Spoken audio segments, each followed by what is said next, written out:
I think it's important to be fearless in life. I don't think you should only really be scared of something if it's actually happening to you. I think a lot of people create these fears in their head that this is something to be feared because this might happen and this might not happen.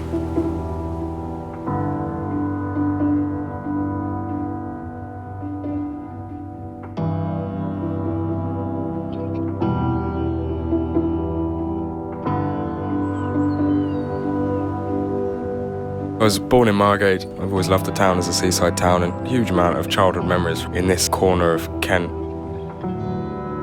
The RNLI has always been important for us as a family. The idea that there's this organisation where there's 5,500 people that are doing things completely selflessly, and how much they risk and how much they sacrifice to help other people, I think that's incredibly inspiring. See Mum, she instilled in me that idea of charity and kind of look out for other people and be nice to each other and try and do some good, however little it is. When I was 18, I moved to Canterbury. I had a house, and at that point in my life, there were a lot of decisions to be made, like some big kind of lifestyle changes anyway. When I started walking, I really thought it was only going to take a year and a half. It obviously ended up taking over 3 years. The first time I pitched my tent up was the night before I started the walk. It was an absolute disaster. It was almost inside out, but quickly learned from my mistakes. And by 6 months in, I was sleeping in the tent most of the time, as well as in bird hides and sheep sheds and church doorways and all the rest of it. I think overall, I believe that I could do it most of the time. When I set off, I didn't tell too many people about it. At the start line, there was really only sort of my mum, family members, a few friends and stuff. And it wasn't really until I got 6 months in, 12 months in, once really I tackled that first winter, and I started going up the Welsh coast there. That's when I suppose I sort of put myself a bit more out there and was going to be able to do it.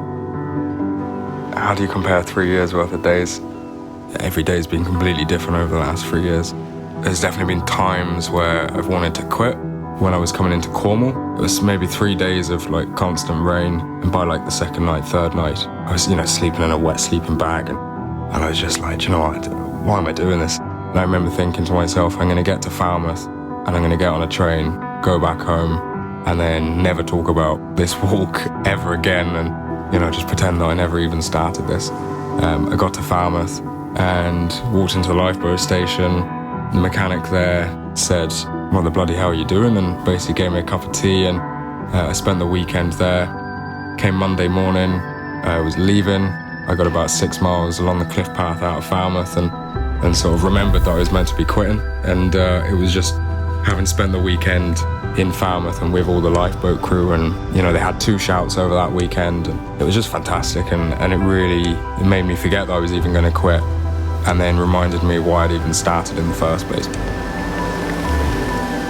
I must have met thousands of people now over the last 3 years of walking. Everyone is completely different and has a different history, a different past, different ideas, different ambitions, different ways of looking at things and thinking about things, and I think that's what interests me the most. There's definitely been moments where it's been lonely, but I think it's a loneliness in a different way. It's not really a loneliness through lack of people, although there have been times where I haven't seen anybody. It's a loneliness through how many goodbyes you have to constantly say, and I think that's where this sort of loneliness is. By the time I got to Ireland, I suppose more people knew what I was up to, and then I was trying to post things up on Facebook every day and make sure Mum realised I was still alive. And now, I don't know, it's maybe over 10,000 people follow me on Facebook in particular, and that's just been a really big surprise. And even though I don't know these people, in real life, some of them have just been incredible support and have really helped me in times where, I might have been sleeping on my own in a tent on some windy cliff somewhere, and you can read these messages from complete strangers, It's a huge support to know that people are there kind of following it and supporting me in so many different ways. As we gradually got nearer and nearer the finish line, more and more people were turning up, people that I haven't seen in years, people that have inspired me in many ways as well, through their kind of acts of kindness. And it just grew and grew and grew until obviously we got to the finish line, and there was my mum, and it was just the most overwhelming kind of emotional moment, which I think will take a long time to sink in. The RNLI relies on fundraising and volunteers, and There's a lot of good in this country and we quite often don't see it, but it's there.